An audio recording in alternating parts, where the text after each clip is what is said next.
दिमाग में गलत विचार नहीं आ रहे हैं, अपनी सारी बुद्धि के साथ आप गलत कामों में अपनी बुद्धि का इस्तेमाल नहीं कर रहे हैं और अपने पूरे प्राण के साथ हालेलुया अपने परमेश्वर से प्रेम कर रहे हो। जब आप परमेश्वर से प्रेम करोगे तो क्या है, परमेश्वर का वचन कहता है पवित्र बनो क्योंकि मैं पवित्र हूँ। आप पवित्रता रहेगी आपके अंदर, हालेलुया।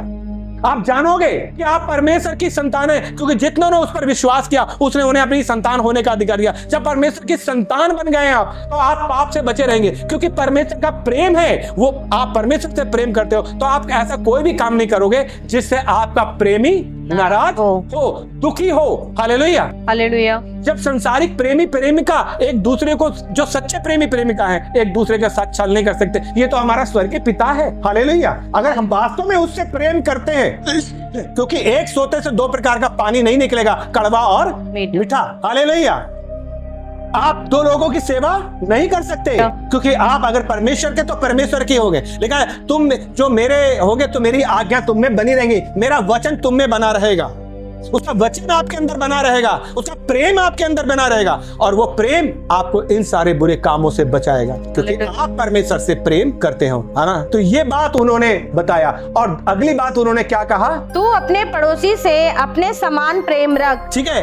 अब उसने क्या कहा, प्रभु ने क्या कहा, अपने पड़ोसी से अपने समान। जब हम अपने पड़ोसी से अपने समान प्रेम रखें, जितना अपने आप से प्रेम करेंगे तो पड़ोसी को घर में ताला लगाने की जरूरत पड़ेगी नहीं। अगर वो कहीं जाएगा और तुम्हारा पड़ोस में है, वो आप अपने समान प्रेम करेंगे, वो क्या कहेगा, अगर वो कहीं जाएगा तो घर में ताला लगा के जाएगा, वो कहेगा भैया मेरे घर का ध्यान देना, क्योंकि आप उससे प्रेम कर रहे हो। आप कभी भी उसके बारे में अहित नहीं सोचोगे, उसके बारे में गलत कल्पना नहीं करोगे, उसके साथ गलत व्यवहार नहीं करोगे, उसको छलोगे नहीं, उसके साथ ठगोगे नहीं, क्योंकि पड़ोसी से अपने जैसा प्रेम करते हो, अपने पड़ोसी से अपने समान प्रेम। जितना आप अपने आप से करते, कितना प्यार करते अपने पड़ोसी से। लेकिन एक बात मेरे समझ में नहीं आई, लूका समाचार उसका 10 अध्याय 29। परंतु उसने अपने आप को धर्मी ठहराने की इच्छा से यीशु से पूछा, तो मेरा पड़ोसी कौन है? आप लोगों ने एक कहानी पढ़ी होगी दयालु सामरी की। किसने पढ़ा दयालु सामरी का? हालेलुया। एक दयालु सामरी आपने पढ़ा था। एक व्यक्ति यरूशलेम से यरीहो की ओर जा रहा था, एक गुड सामरिटन, और उसको समझने के लिए पढ़ेंगे लूका 10 अध्याय 25 से 27 पद तक। और देखो एक व्यवस्थापक उठा और यह कहकर उसकी परीक्षा करने लगा, हे गुरु, अनंत जीवन का वारिस होने के लिए मैं क्या करूं? ठीक है। अब यहाँ पर आपने आज्ञा की बात सुनी, कौन सी बड़ी है? प्रभु ने सार बता दिया। फिर एक व्यवस्थापक दूसरी बात पूछ रहा है। क्या पूछ रहा है? सवाल कर रहा है। क्या कह रहा है? अनंत जीवन पाने के लिए मैं क्या करूं? उसने उससे कहा, व्यवस्था में क्या लिखा है, तू कैसे पढ़ता है?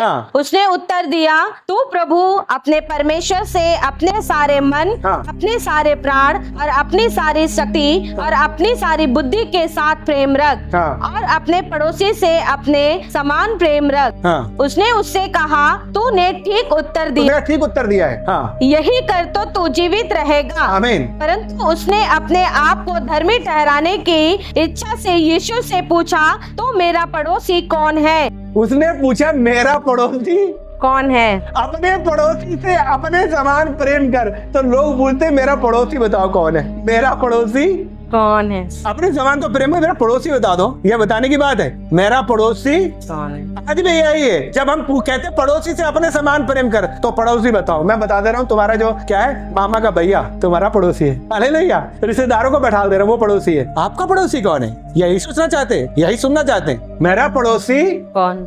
पड़ोसी से अपने कर, मेरा पड़ोसी कौन है बताओ। पड़ोसी कौन है? पड़ोसी वो है जो आपके बगल में रहता है। पड़ोसी वो भी है जिसके साथ आप बस में जा रहे हैं, आपके बगल की सीट पर बैठा है। आप पड़ोसी वो है जिसके साथ आप पार्क में बेंच पे बैठे हुए हैं। पड़ोसी वो है जिसके साथ आप जॉब कर रहे हैं। पड़ोसी हर एक वो है जिसके साथ आप कुछ समय बिताते हैं। मेरा पड़ोसी कौन है? आपका पड़ोसी वो ही है। हालेलुया। अपने पड़ोसी से अपने समान प्रेम रख। लेकिन हम कह रहे हैं हमारा पड़ोसी कौन है? अरे पड़ोसी वो है जो तुम्हारे बिल्कुल घर के बराबर वो ही नहीं है, बल्कि आप जब बस का इंतजार कर रहे थे, बस अड्डे पे बैठे थे, तुम्हारे बराबर में जो बैठा था वो भी आपका पड़ोसी है। पड़ोसी है। आप क्या कर रहे हैं? प्रेम कर रहे हैं।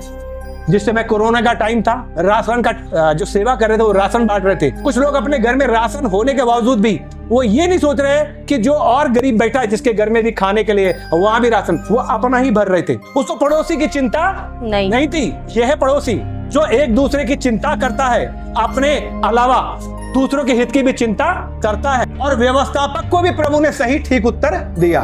उसने कहा परमेश्वर से प्रेम रख और अपने पड़ोसी से प्रेम रखना होम बलियों को चढ़ाने से भी उत्तम है। मरकुस समाचार 12 अध्याय 32 से 33 पद। शास्त्री ने उससे कहा, हे गुरु, बहुत ठीक, तूने सच कहा है कि वह एक ही है और उसे छोड़ और कोई नहीं, और उससे सारे मन और सारी बुद्धि और सारे प्राण और सारी शक्ति के साथ प्रेम रखना, और पड़ोसी से अपने समान प्रेम रखना सारे होम बलियों और बलिदानों से बढ़कर है। परमेश्वर से प्रेम रखना सारे होम बलियों से, सारे दानों से बढ़कर है कि आप अपने परमेश्वर से प्रेम कर रहे हैं, आप पड़ोसी से अपने समान प्रेम कर रहे हैं। जब हम परमेश्वर से प्रेम करने लगेंगे, जब हम पड़ोसी से प्रेम करने लगेंगे, तो क्या होगा? ये जो जितना दिख रहा है ना संसार के अंदर में, व्यभिचार, भ्रष्टाचार, चोरी, डकैती, मर्डर, हत्या, ये सब खत्म हो जाएगा। हम परमेश्वर से, पहला प्रेम परमेश्वर से करें और दूसरा प्रेम अपने पड़ोसी से। हालेलुया। यही क्या है? यही 2 आज्ञाएं 44-40 पद। यही 2 आज्ञाएं सारी व्यवस्था और भविष्यद्वक्ताओं का आधार है। हालेलुया। हालेलुया। व्यवस्था के सारांश के रूप में यीशु मसीह ने ही केवल इन दोनों आज्ञाओं को जोड़ा। उसने कहा व्यवस्था का सारांश यही है, कोई बड़ी और कोई छोटी नहीं है, ये व्यवस्था का सारांश है। हालेलुया। इसलिए क्या करें? अपने परमेश्वर से सारी बुद्धि, सारे मन, सारे प्राण से प्रेम करें, अपने पड़ोसी से अपने समान प्रेम करें। हालेलुया। क्योंकि परमेश्वर यही चाहता है। परमेश्वर आप सबको आशीष दे। जय मसीह।